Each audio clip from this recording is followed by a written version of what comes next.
Welcome to Renewed Radiance Yoga with Tami. I'm Tami, and I'm so excited to have you here today. Today, I'm offering a restorative practice for hip openers. The props that you might need today would be a bolster and some blocks. If you'd like a blanket to have handy, go ahead and grab that. If you don't have a bolster or blocks, you can grab pillows, you can grab books. Go ahead and get the props that you need and meet me right back here on the mat.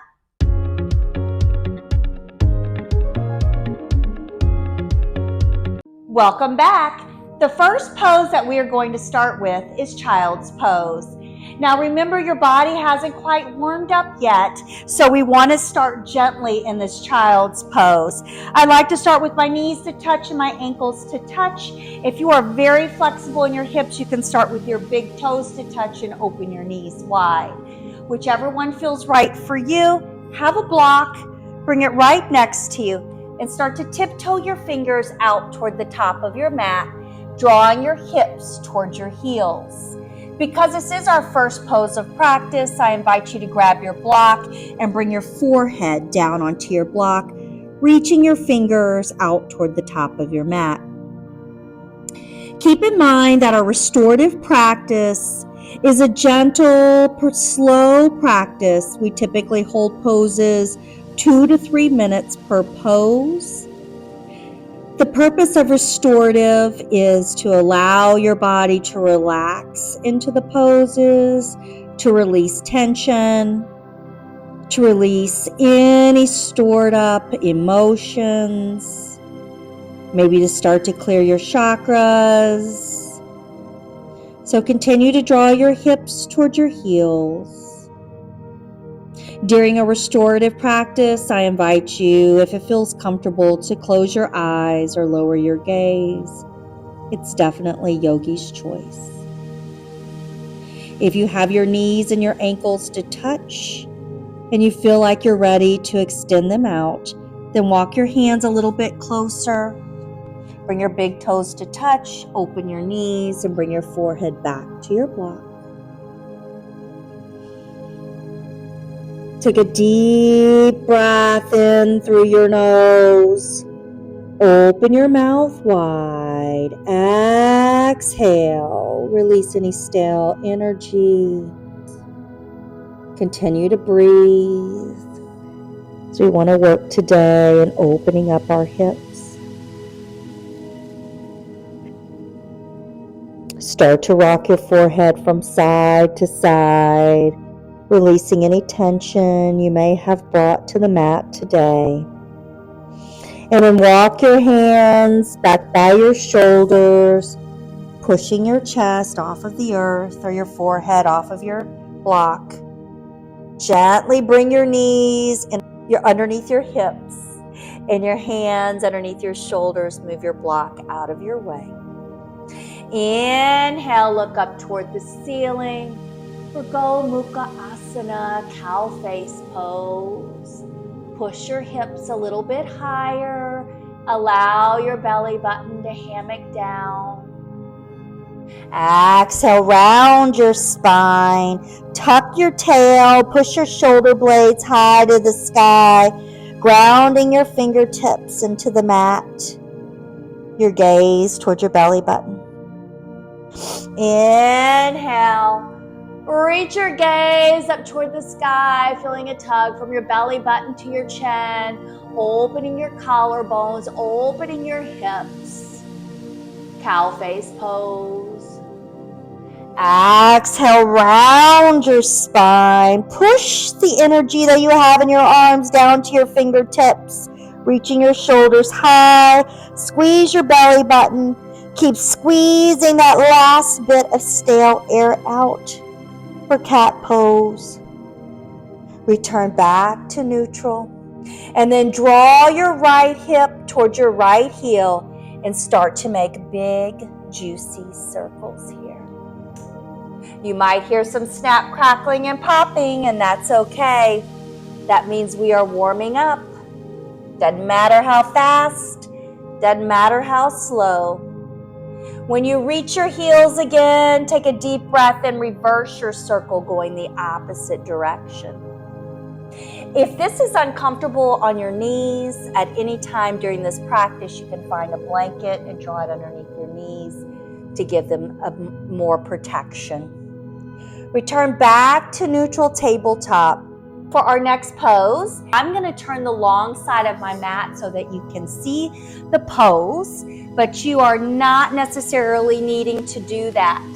What you do need to do is find your bolster, reach it out in front of you, return back to tabletop, and then start to bring your chest down onto your bolster, reach your legs straight out behind you, your forearms onto the earth.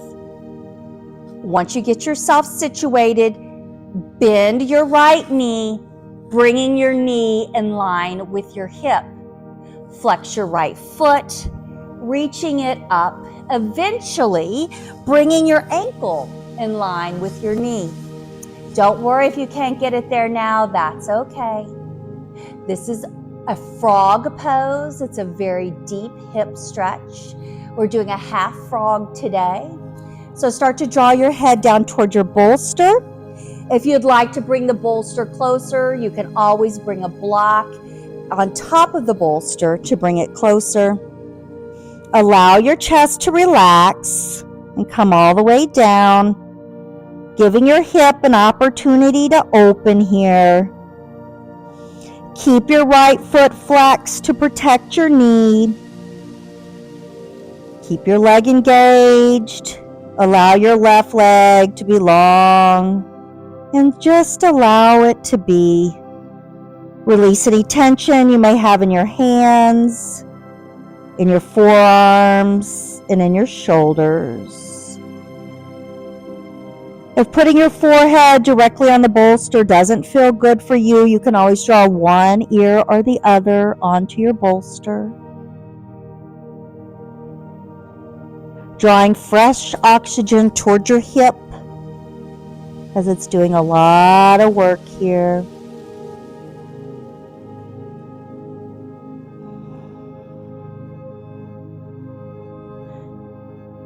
One of the wonderful things about a restorative practice is it gives us an opportunity to use a lot of our props, inviting our body to soften, to relax, and to release. This is a pose of stillness. Yoga is a marriage between your mind, your body, and your breath. And restorative is so good because with the slower pace, we do get more in tune to our breath, our body, and our mind. Start to walk your hands back towards your body, lifting your chest off your bolster. And then gently reach your leg behind you. Push up. Come back to tabletop. Bring your knees and your ankles to touch. Sit your hips all the way back. You can reach your hands out in front of you, your forehead on the earth. For a little bit of balance here, reach your hands back by your feet, palms down. Walk your hands back toward the top of your mat. Stretch. And then walk your hands underneath your shoulders, coming back to tabletop. We've been here before. You know what props you may need, your bolster, blocks, whatever it is, find it.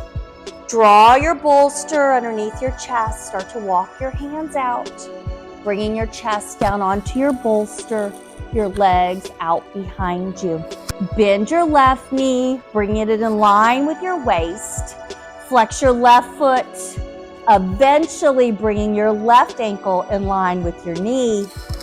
Go up as far as feels comfortable for you. And then draw your forehead down to your bolster. Again, if it feels better to bring one ear to your bolster, go with that. Release any tension in your right leg. Feel the stretch in your left. And continue to breathe.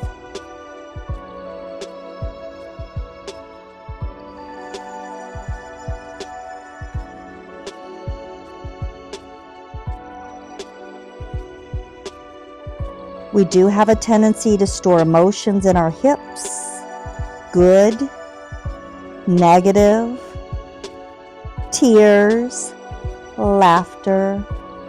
So after you do some of these long hip holds, emotions may bubble up. And if they do, allow them to pass through, making room for new and different sensations and feelings.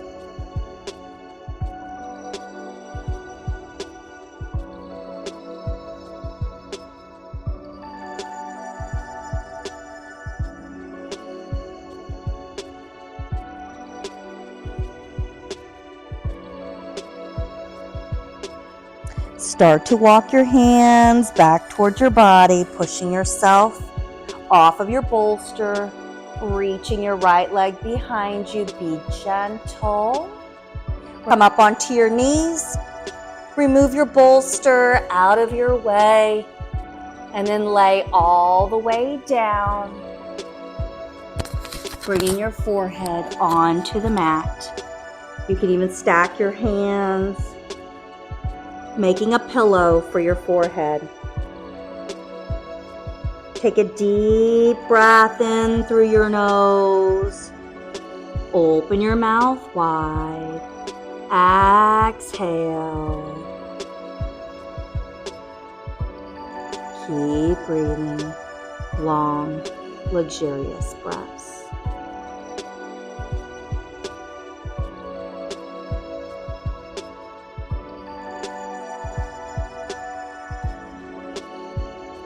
Draw your hands underneath your shoulders. Push yourself all the way up to tabletop. Cross your ankles and walk your hips over your heels, all the way sitting down cross-legged. Find yourself in the middle of your mat. Release your legs, bringing the soles of your feet onto the earth. Your knees up toward the ceiling. And roll all the way down onto your back body.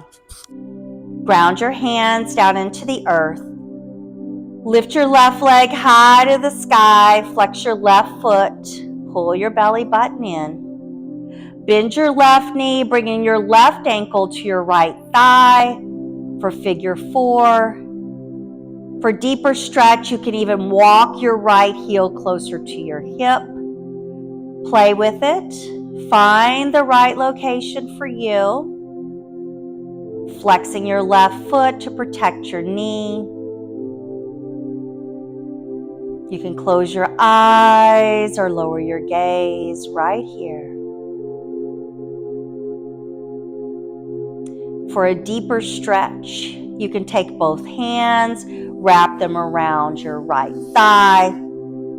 If that is not the right intensity for you, keep your right foot grounded. Your palms can be up for receiving or down for grounding. Throughout this pose, continue to shine your face up to the ceiling. There's nothing to see to your left or to your right.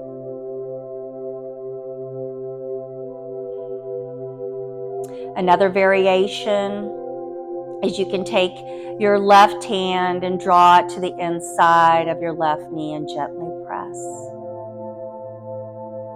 Again, only press to resistance, not to your edge.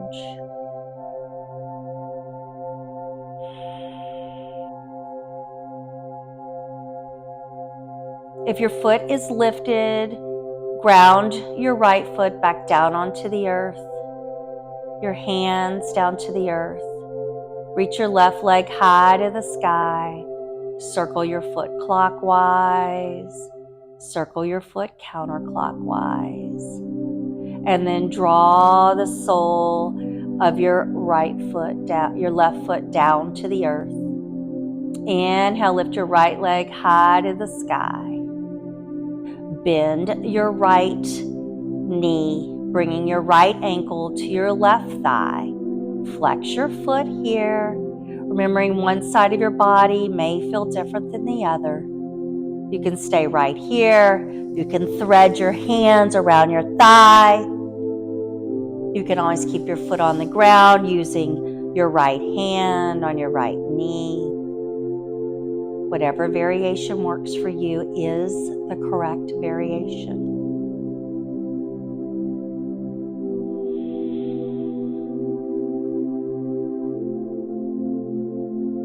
Keep breathing.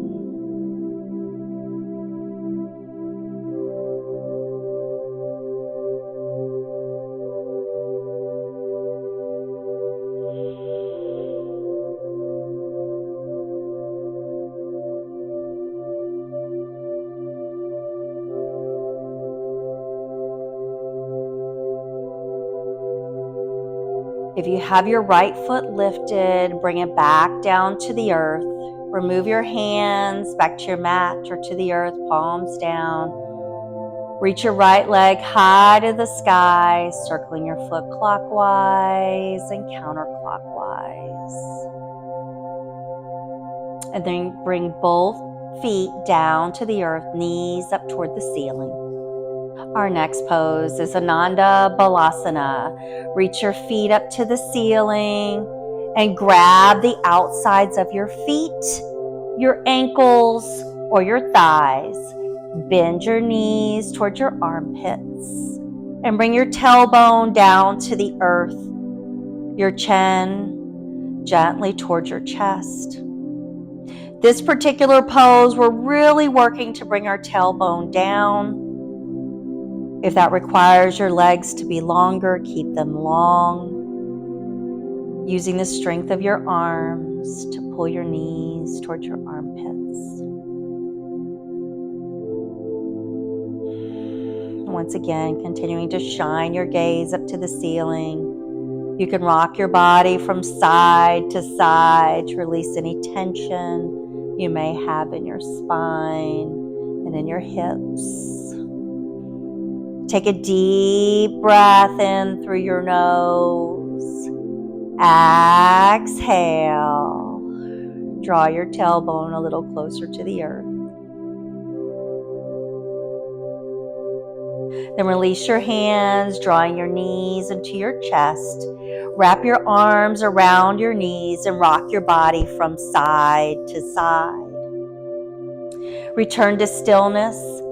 Take one more deep breath in through your nose.